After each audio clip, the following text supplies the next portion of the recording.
नमस्कार। रोजी रोटी के चक्कर में गांव छूट जाता है और शहर अपना हो जाता है।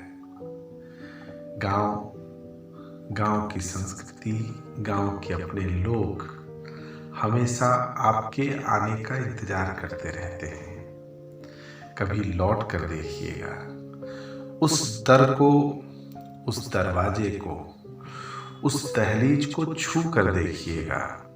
शायद आप अनुभव करेंगे कि वास्तव में जो जगह आपने कभी छोड़ दिया था, वो जगहें आपको किस तरह याद करती हैं। तो उस पर मैंने कुछ पंक्तियां लिखी हैं।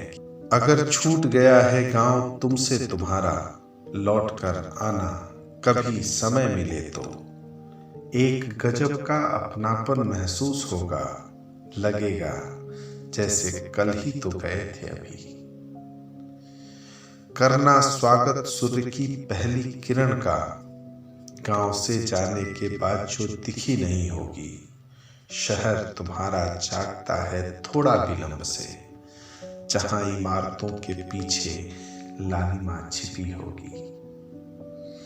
थोड़ी देर बैठना अकेले चौखटों पर, निहारना दरों दीवार को चारों ओर से, हाथ रखकर जमीन पर एहसास करना, लगेगा जैसे कल ही तो लिपटे थे अभी।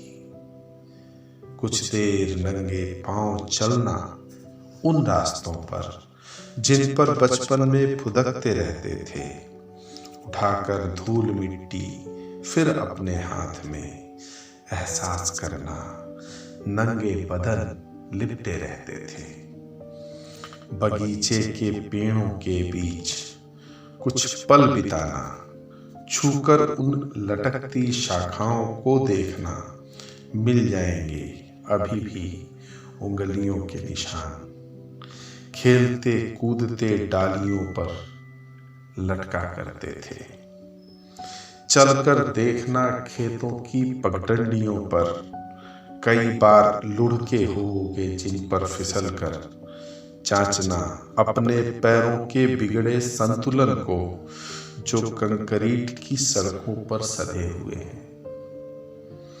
फिर शाम को त्योड़ी पर एक चिराग जलाना, मध्यम रोशनी में आसपास का संगीत सुनना, आकलन करना, चमक धमक और सादगी का तुलना करना, गांव और बाहर की जिंदगी का। फिर बिस्तर लगाना, अकेली पड़ी खाट पर, सर से पांव तक सहलाती उस देसी ठाट पर। कब नींद लग गई पता भी नहीं चलेगा तुम्हें। गांव की माटी में आज भी सुकून मिलेगा तुम्हें। तो जब भी मौका मिले, लौट कर अपने गांव जाइए और उन सभी चीजों का एक बार आनंद लीजिए। नमस्कार।